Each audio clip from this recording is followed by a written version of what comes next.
بسم الله.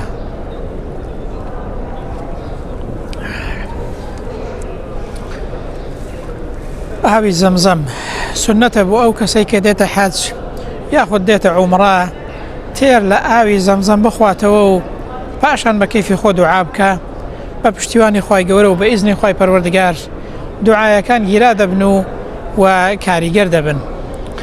ئاوی زەمزەم باشترین ئاوە لەسەر ڕووی زەوی. پێغەمبەر صلی الله عليه وسلم دەفەرمێ خەیر ماء على وجه الأرض ماء زەمزەم.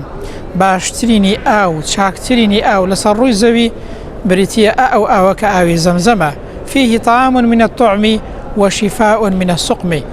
دەفەرمێ ئەو ئاوە کاتێککە ئینسان دەیخواتەوە لە مواصفاتەکانی ئەوەیە چۆن کە خواردنێک دەخۆیت بۆ خواردنەیە تێر دەبیت بەو ئاوەش بە هەمان شێواز تێر دەبیت پێت سەیر نەبێت.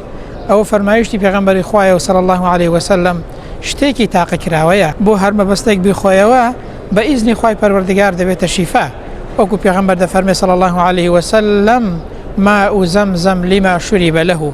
ئاوی زەمزەم بە هەر مەبەستێکی کە بیخۆیتەوە دەبێتە شیفا بە ئیزنی خوای پەروەردگار.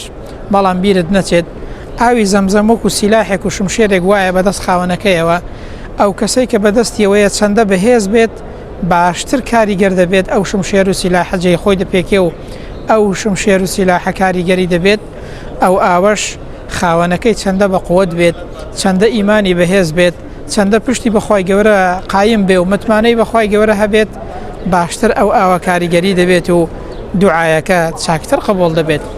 کاتێک کە ئینسان خواردیەوە وا باشە بۆ دینی و دنیای بپارێتەوە و دوعا بکات.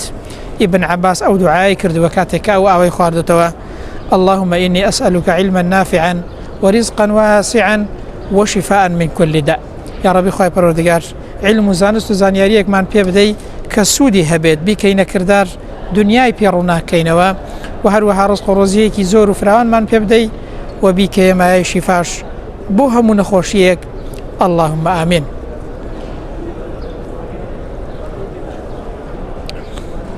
خوای پەروەردگار بیکاتە شیفا و بیکاتە قسمەتی هەر کەسێکیش کە پێی خۆشە بێتە ئەو مزگەوتە و ئەو شارەی کە شاری پێغەمبەرە صلی الله عليه وسلم لەو ئاوە پڕپیت و بەرەکەت و مبارەکەی بخواتەوە و شیفای بۆ هەموو نەخۆشیەکان بێت.